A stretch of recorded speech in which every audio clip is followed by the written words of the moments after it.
Muy buenas noches, bienvenidos a Contexto Global de France 24. Yo soy Elena Lozano y todo lo que verá a continuación es noticia. Iniciamos. En un cambio de rumbo en su política arancelaria, Donald Trump suspendió por 90 días la aplicación de los llamados aranceles recíprocos, excepto a China, a la que le subió las tarifas hasta alcanzar el 125%. Ahora los gravámenes para los demás países quedan en el 10%, salvo para México y Canadá. Con fuertes críticas a la política económica de Donald Trump, terminó en Honduras la 9ª cumbre de presidentes de la CELAC. Cerca de 10 presidentes de la región rechazaron la imposición unilateral de aranceles por parte de Washington y sus medidas contra la migración irregular. Tenemos reporte. Servicios de emergencia en República Dominicana podrían finalizar este miércoles las labores de búsqueda de sobrevivientes y cuerpos tras el colapso del techo de una discoteca en Santo Domingo. Según las autoridades, la cifra de muertos en la tragedia llega provisionalmente a los 124. En deportes, el Barcelona goleó al Dortmund en el partido de ida de los cuartos de final de la Champions League. Mientras tanto, en París, el PSG remontó al Aston Villa y ganó por 3-1 para encaminar el pase a semifinales. Tenemos reporte desde la capital francesa y en breve los detalles con nuestro compañero Juan Pupiales. Mientras que en economía hablamos del cierre de los mercados mundiales, Wall Street tuvo un baño de ganancias este miércoles luego del anuncio de la pausa de aranceles de Donald Trump. Revisamos los números junto a Juan Pablo Lucumí y lo analizamos con un experto en la materia.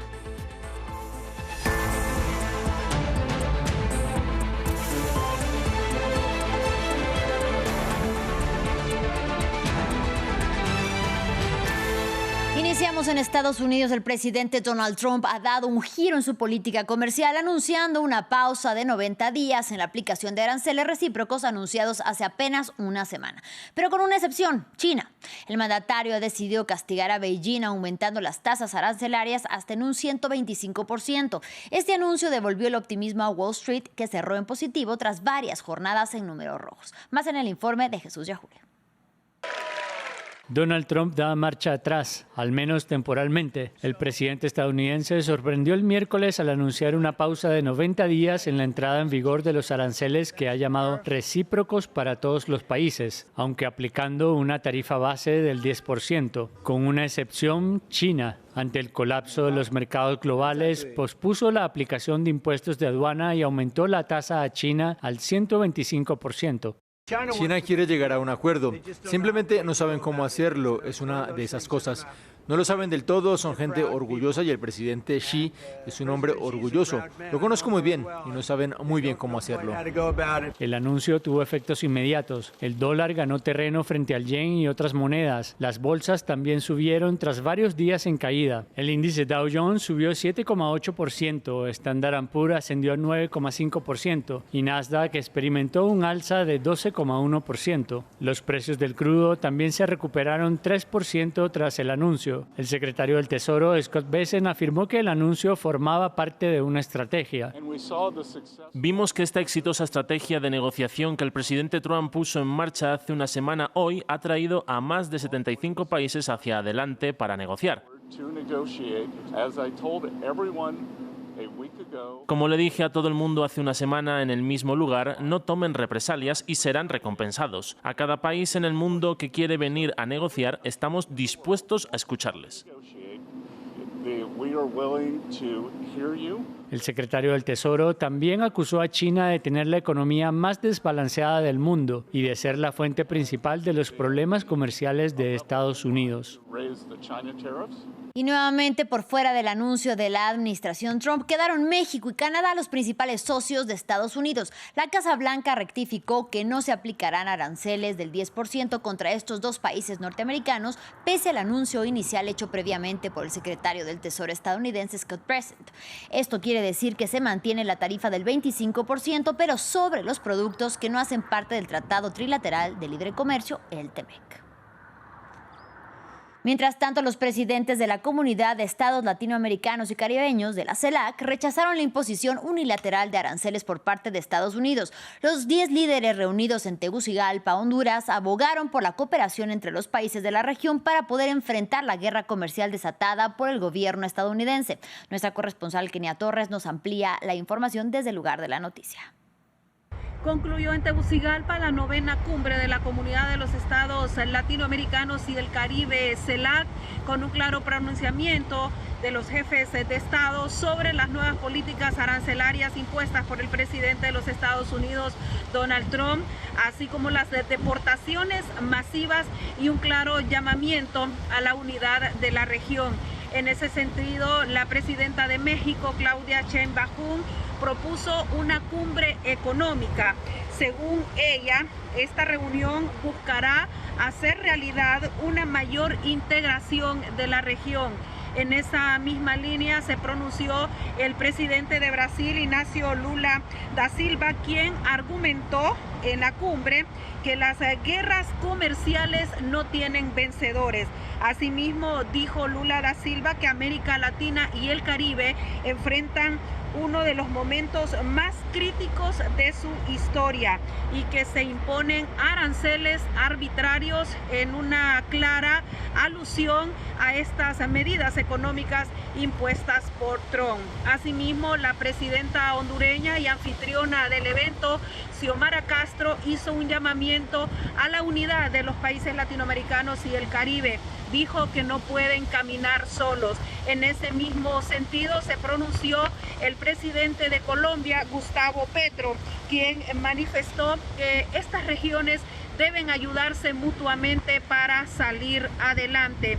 En esta cumbre participaron una decena de presidentes de la región, asimismo representantes de los 33 países que integran la CELAC, y la anfitriona, la mandataria hondureña, entregó la presidencia pro tempore a su homólogo, el presidente colombiano Gustavo Petro.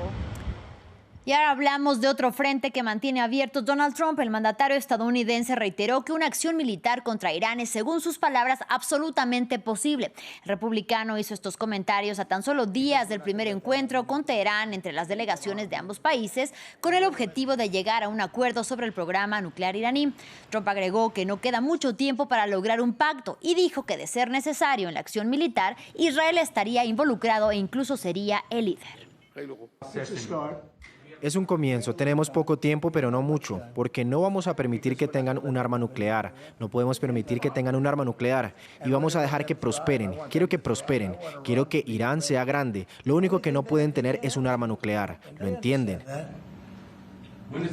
La gente de Irán es increíble y muy inteligente, gente muy inteligente, pero bueno, están en una situación difícil con un régimen difícil. ¿Se refería a una acción militar si no está de acuerdo? Si es necesario, por supuesto que sí.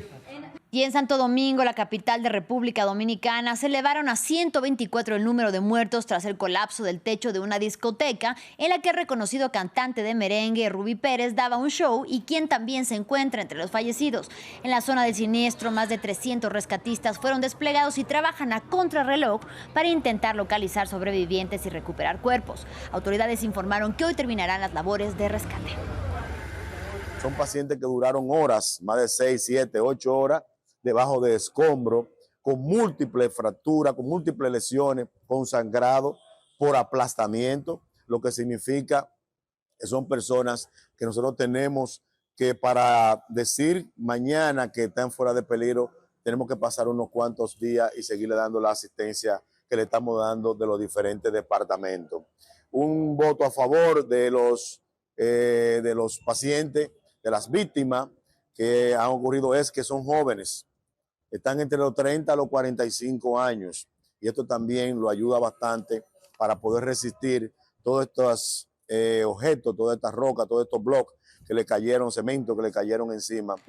Ahora vamos a Colombia, donde se han convocado múltiples manifestaciones para demandar justicia por el brutal asesinato de Sara Milady González, una mujer trans asesinada en el municipio de Bello, en el departamento de Antioquia, el pasado fin de semana. Este crimen, que ha sido catalogado de transfeminicidio y ha generado rechazo en el país, donde en lo que va del año 25 personas de la comunidad LGBTIQ+ han sido ya asesinadas. Nuestra periodista Manuela Cano nos cuenta desde Bogotá. Nos encontramos en una de las muchas velatones convocadas a nivel nacional en Colombia por el asesinato de Sara Millerrey González, una mujer trans de 32 años que fue asesinada en Bello, Antioquia, cerca de Medellín, la segunda ciudad más grande de Colombia. Al punto han asistido activistas, organizaciones por los derechos de la población trans que demandan que se haga justicia y que se esclarezca quiénes fueron los agresores de Sara, que hasta el momento pues no se ha conocido sus identidades. El crimen ha generado gran revuelo y gran indignación en Colombia porque se conoció a través de un video que se viralizó en redes sociales y que de hecho ha sido catalogado como revictimizante, en el que se ve a Sara siendo golpeada, recibió fracturas tanto en sus brazos como en sus piernas y de hecho luego pidió que la ayudaran porque estaba en un riachuelo, pero ninguna de las personas que estaba ahí acudió a salvarla o a sacarla de este lugar. Las organizaciones por los derechos LGBTIQ+ aseguran que esto no se trata de un crimen aislado, sino más bien de una cuestión sistemática que está ocurriendo en Colombia. De hecho, según afirman, ha habido 25 asesinatos en lo que va del año de personas LGBTIQ+, de los cuales 15 han sido de personas con experiencias de vida trans. El presidente Gustavo Petro se pronunció en sus redes sociales y pidió celeridad y le demandó a la policía que esclarezca lo que le ocurrió a Sara. De hecho, también ha generado gran revuelo el hecho de que las autoridades locales, algunas de las autoridades locales, hayan usado el nombre de nacimiento de Sara y no con el cual se identificaba. De hecho, Jennifer Pedraza, entre muchas de las voces que se han pronunciado al respecto, congresista, dijo textualmente: esa misma violencia que niega su identidad es la misma que perpetúa estos crímenes. Y en Caracas, decenas de personas marcharon hacia las oficinas de Naciones Unidas en la capital venezolana. Piden que el organismo intervenga a favor de los 238 venezolanos que fueron deportados desde Estados Unidos hacia El Salvador el pasado 16 de marzo. En la protesta, sus familiares piden pruebas de vida de quienes están en la megacárcel construida por el gobierno de Nayib Bukele, el SECOT, y exigen que sus seres queridos sean repatriados. Hace 3 semanas, recordemos, el ejecutivo de Nicolás Maduro contrató un bufete de abogados para presentar un recurso con el que buscan su liberación. Esto dijeron los familiares en la manifestación. Entonces nosotros, la primera petición que le hicimos fue que nos dieran una fe de vida de nuestros chamos y que por lo menos le permitieran una llamada telefónica o un videollamada para saber de ellos, porque desde el día que se los llevaron no sabemos de ellos, no tenemos comunicación de ellos. No dormimos, no comemos, estamos desesperadas ya. Ya se acerca Semana Santa y no hemos recibido ninguna respuesta de ellos, no hemos hablado con ellos por teléfono, no sabemos de ellos, no tenemos fe de vida. Hay muchos jóvenes que tienen patologías y no sabemos nada de ellos. En mi caso, mi hijo tiene una fractura de cervical y no sé en qué condiciones se encuentra mi hijo en este momento. En otro orden de ideas, Francia podría reconocer a Palestina como un estado y sumarse así a otros países que ya lo han hecho, como por ejemplo España, Noruega e Irlanda. Sin embargo, todavía no es un hecho. El presidente Emmanuel Macron dijo en una entrevista con France 5 que necesitan moverse hacia el reconocimiento del Estado palestino y que podría hacerlo en junio de este año. Daci Lanza nos cuenta los detalles. Francia podría ser el próximo país europeo en reconocer oficialmente a Palestina como Estado. Así lo informó el presidente Emmanuel Macron en una entrevista con France 5 luego de una visita a Egipto. Un importante cambio de política para una nación que hasta ahora se había abstenido de contrariar a Israel. Tenemos que avanzar hacia el reconocimiento de un Estado palestino y así lo haremos en los próximos meses. No lo haré para complacer a nadie, lo haré porque en algún momento será lo correcto y porque también quiero participar en una dinámica colectiva que debería permitir también a quienes defienden a Palestina reconocer a su vez a Israel, algo que muchos de ellos no están haciendo. En 1947 la ONU votó un plan de partición que habría creado 2 naciones, Israel y Palestina. Pero los estados árabes y los representantes palestinos rechazaron el plan. Siguieron una serie de guerras en las que Israel fue ocupando Cisjordania y la Franja de Gaza. En 1987, la primera intifada puso la batalla por la soberanía en el punto de mira. Continuará oleada tras oleada hasta lograr la paz real mediante el establecimiento de nuestro Estado palestino independiente.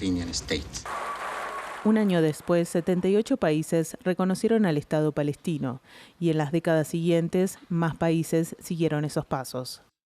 En 2011, la UNESCO integró a Palestina como Estado miembro y en 2012 se le concedió el estatus de observador de la ONU.